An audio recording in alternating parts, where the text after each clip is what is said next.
On August 22nd, Iryna Zarutska, a 23-year-old Ukrainian refugee, boarded a light rail in Charlotte, North Carolina. She had just finished her shift at a pizzeria. She had come here to the U.S. from the Ukraine after bombing of Kiev, or the bombing of Kiev, and she was looking for a new life, for stability, for safety. Within minutes of her getting on that train, sitting down, getting on her phone, she was brutally stabbed and murdered by a man who had untreated schizophrenia, who believed in his delusional state and believed that she was somehow reading his mind. This tragedy isn't about one man's illness, nor is it about one woman's death. It's a mirror reflecting back to us right now the state of our culture, the state of our systems, the state of our collective psychology. And if we look closely, it forces us to ask questions. What happens to a society when mental illness goes untreated? How does society and mental illness, mental distress relate to one another? When bystanders freeze in the face of violence, why? When our collective shadow is denied rather than integrated. As a mental health clinician, I can say with pretty much certainty that persecutory delusions, like believing someone is reading your mind or that microchips are controlling your thoughts, are tragically common in severe psychotic disorders like schizophrenia. And most people with schizophrenia, they're not violent, but rare cases when delusions become radicalized, meaning they expand and harden until they are justified in action, the risk of violence goes up, especially when someone is isolated, untreated, unprotected by the very systems designed to help them. This wasn't one man's breakdown. This was a systemic failure on multiple levels. There were prior arrests, signs of illness, red flags ignored, but fragmented mental health services, overstretched maybe crisis systems, and gaps between the courts, law enforcement, and treatment allowed things to escalate until tragedy was inevitable. The tragedy, though, isn't only the act itself, it's also what happened around it. On that train, there were witnesses. People froze. People filmed. And while eventually some called for help, there was no immediate rush to intervene. You might call this the bystander effect. The more people that are present, the less likely any one person is to step forward. Between fear, shock, uncertainty, and the hope that someone else will take over, will act and take over, take leadership in a situation like that. But I think it's deeper than that, honestly. We live in a culture increasingly numb to violence, a culture that consumes suffering as spectacle.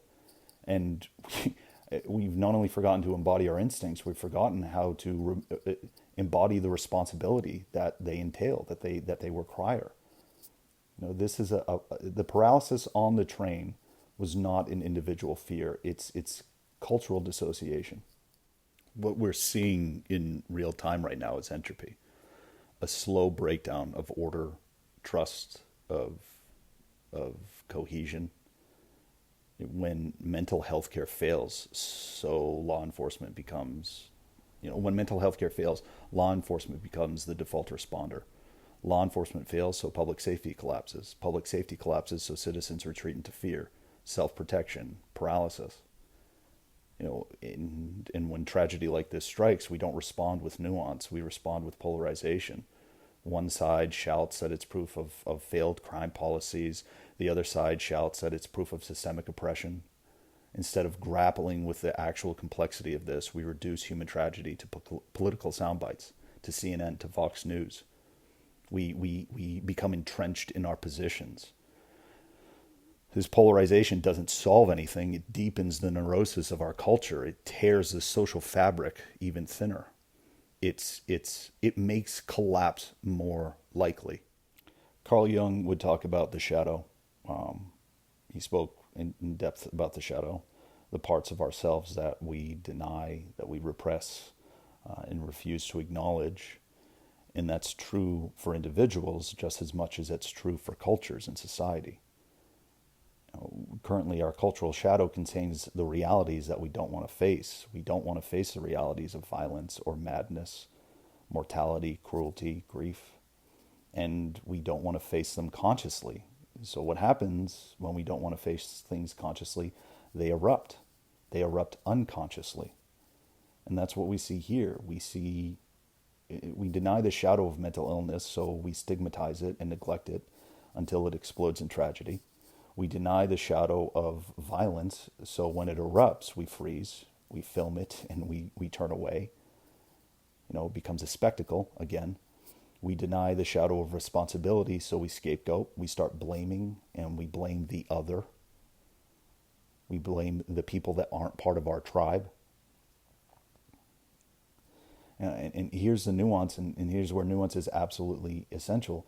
Even if someone like Brown, in his delusions, adopted political and racist ideas, we have to resist the temptation to collapse the complexity into a single label. Was he mentally ill? Yes. Was he dangerous? Yes. Might his delusions have been latched onto political or racial themes? Absolutely, possibly. But reducing the story to just racism or just political extremism without acknowledging the psychosis and the systemic failures, it absolutely blinds us. And in the same is true in the reverse. Pretending this is only about untreated mental illness without looking at the deeper societal or social decay is equally naive. If we can't contend and hold this paradox, if we keep scapegoating and polarizing, our collective shadow will keep consuming us, and our culture will continue to collapse. It will continue to slowly collapse into entropy. And yet, beyond the theories, the cultural critiques, there is something much more raw that I don't believe we can lose sight of. And that was a fear of this young woman that she must have felt in those final moments.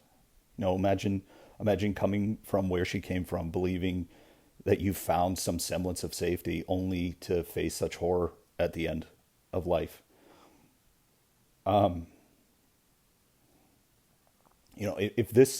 If that thought stirs you in something, or it stirs something in you, whether it's sadness or outrage, a wish that you could have been there to help, to comfort, to defend her, then I don't believe we've lost our humanity just yet. That spark of empathy, that instinct to protect, is proof that our culture is not beyond repair. But I think it requires the individual. It requires enough of us that can still feel that to act on it, to say that we still have a chance to course correct here. What then is the path forward? I think it begins with integration on a systemic level, on an individual level. We have to strengthen our mental health infrastructure, not just through finances and cash and more money. We have to create effective crisis response systems. We have to ensure that people showing signs of dangerous delusions receive the care they need before tragedy strikes. We need competent, knowledgeable, experienced, tempered clinicians. On a community level, we must reclaim courage, the courage to act, even in small ways. We have to resist paralysis, resist the reduction of human suffering to spectacle. We must learn again to be present for one another. On a cultural level, we must face our shadow with nuance. We must admit that violence and compassion, chaos and order, darkness and light, all of this lives in us, and it lives in the societies that we build. So pretending otherwise it's not moral, it's not good, it's denial. Now, if we can hold both true in all these truths, and if we can contain them, if we can't, entropy continues. Iryna's story deserves more than just outrage here. It deserves honesty. It deserves courage. It deserves a collective response that does not project blame, but integrates the shadow, so that something like this becomes a rarity other than the norm.